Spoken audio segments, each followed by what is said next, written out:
कार्तिक मास हूँ धर्मर मास। नॉर्मली बिना पियाज रसुण सबुबले अरुआ खाइबा आम तैयारी करथाउ। स्पेशल हूँ हबिसियाली मानकर खाद्य जोटा कि हबिस डालमा हो अथवा हबिसर थाली हो।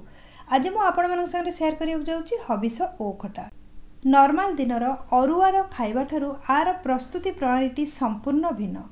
चलतु रेसिपी आरंभ करवा।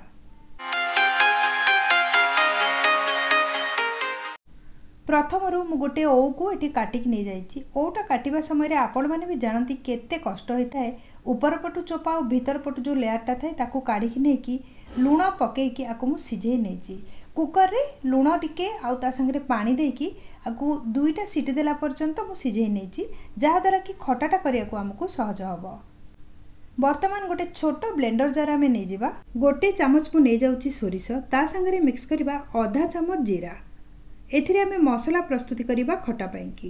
तापरे 10 ରୁ 12टा गोलमरीच मु नहीं जाइए आ अदा नहीं जाइए आधा इंच पीस को धोईकी छोट छोट करी काटी आ संगे मिक्स करवा गोटे चामच अरुआ चाउल। अरुआ चाउल दबा द्वारा ना गाढ़ा हम आमर खटाटा मसला कम पड़ुची से मुझे अरुआ चाउल मिक्स करिछि। टिके पानी एथिरे पकेबा आको भल कि ब्लेंड करके नहीं आसीबा। मसला को ब्लेंड करके मु नहीं आसी बहुत चिकन करके आपको बाटी देवे। जदि आप चिकन करके न बाटुचंती ताहले टिके खदरा अंश जदि रोची ना आपको छणारे छाणीदेवे टिके ताहले खटाटा भल हम। बर्तमान आमर हबिस ओ खटा पाई कि मसला प्रस्तुत हो जाइए। एटी मु गोटे कड़ाई को गरम होगापाई रखी। आपड़ चाहिए खटाटी को रिफाइन तेल भी करें ना घीरे करें।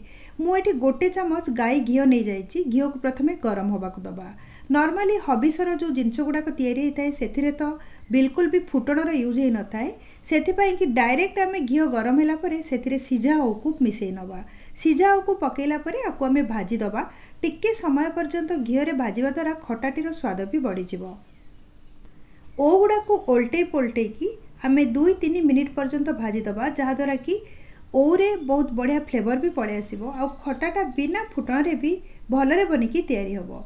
प्रथमरू आपन जितेबाला ओ को सिझेबे से ना आपन देखी चाहिए लुण पकेबे जहाद्वारा कि आगु को खटारे लुण पकेला बेले अधिका कम जमती न हुए।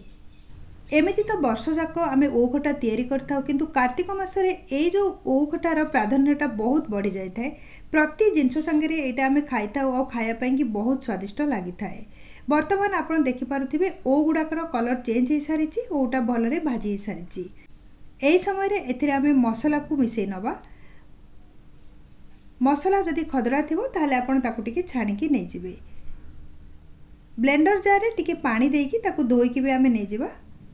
एथिरे आमे चाउल गोटे चामच मिसईचे जहाद्वारा कि जल्दी आमर मसलाटा गाढ़ा हो सेथिपाई कि टिके टिके पानी मझे निश्चय दौथिबे। मुझे 1/4 चामच लुण पकई नहीं सब जिनस को गोलई दबा आ टिके समय पर्यंत को फुटिया को दबा जहाद्वारा कि मसलार कंचा फ्लेवरटा पलैज। मसलाटा फुटबार 2 मिनिट उपर हो सारा। स्लो मीडियम फ्लेम रे मुआ को फुटाऊँगी। मसलाटा बर्तमान कषि सारा। एथिरे आमे गुड़ मिक्स करवा। आपण केतिकी भी गुड़ मिक्स करेंगे आपण ओ जी नौकरी ना तार क्वांटिटी हिसाब से। मुझे 3 चामच गुड़र पाउडर मिक्स करछि। आपण गुड़ खंड भी मिक्स करेंगे कहीं गुड़टा ये आराम से बतुरी जीव ना। आपको आम घोड़े बर्तमान कुक करवा। लुण ए प्रथम पकई देती आउ लुण पकौनी। बर्तमान कड़ईटा को कवर करदे फ्लेमटा को स्लो मीडियम रखा आपको 2 ରୁ 3 मिनिट पर्यंत आ भितर फुटिया को दबा। 3 मिनिट पाखापाखि हो गलानी। घोड़नटा को काढ़ी नवा आउ थे ओ खटा को गोले नवा। मझे मुझे 2 थर चेक करके गोले नहीं कारण अधिका समय जब आम छाड़ी दौचे ना चाउल ए मिसी तले बसिकी चाउलटा जली जापे। तापर ये जो खटाटा ना तार स्वादटा बिगड़ी जीव। प्रथम तो आम ओ को सिझे नहीं ना तो ओटा तो सिझा अच्छी से टिके आपको माड़ी माड़ी केमती खड़िकार खोला करदबा जहाद्वारा कि झोल ता देहरे पशिज। खटाटा बर्तमान तैयारी सारा। ए चुटकी आम पकेबा हेंगू। यहाँ हूँ हेंगू पाउडर ता संगे नड़िया कोरा टिके मिक्स करनबा। नड़िया कोराटा मिक्स करवा द्वारा ना आर स्वादटा आउरी भी बढ़ीज। गोटे थर आपको गोले नवा। हबिसर खटाटा बर्तमान तैयारी हो जाइए। आपन देखिपे ना ये आम फुटण पकईचे ना जीरा लंका गुंड पकईचे तथापि भी यार कलरटा केते भल आछि और खाइबा भी बहुत स्वादिष्ट। गोटे प्लेट रे ओ खटा को नहीं जावा। आपन देखिपे केते बढ़िया रे तैयारी होइछि। एक्चुअली गरम गरम भात संगे ना अरुआ डालमा आ ता संगे ओ खटा बहुत बढ़िया कॉम्बिनेशन। ऊपर टिके कोरा नड़िया पकई मु गार्निश करने प्लेटा को तो एथर जो कार्तिक मासर हबिस खाइबारे अथवा अरुआ खाइबारे आपण माने ए रेसिपी को निश्चय ट्राए करंतु। आउ जो हबिस खाइबारे आपण कौन कौन घरे तैयारी करंती प्लीज कमेंट सेक्शन में मते निश्चय जणातु, जहाँ द्वारा कि मु से रेसिपी भी अपलोड करि परिबी। रेसिपी विषय आपण मन रे जहाँ भी क्वेश्चन अछि कमेंट सेक्शन में शेयर करंतु।